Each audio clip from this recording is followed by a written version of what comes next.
In questo video ti mostrerò come modificare le impostazioni DPI sul tuo Samsung Galaxy A27.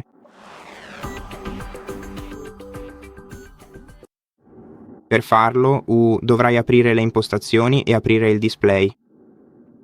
Qui nel menu display trova le impostazioni dimensione e stile carattere e zoom schermo. Quindi andiamo su dimensione e stile carattere.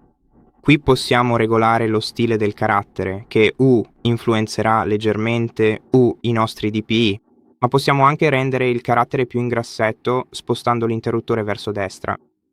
E, cosa più importante, possiamo rendere questo il carattere più grande, il che avrà un forte impatto sui DPI del nostro dispositivo. Poi, anche nelle impostazioni zoom schermo, possiamo regolare i livelli di zoom dello schermo e possiamo anche usare l'anteprima per vedere come apparirà dopo aver apportato le modifiche. E una volta usciti da uno qualsiasi di questi due menu, le modifiche verranno applicate immediatamente. Ed è così che modifichi i DPI sul tuo smartphone. Grazie per aver guardato questo video. Se ti è stato utile, iscriviti al canale, metti like, commenta e ci vediamo al prossimo video.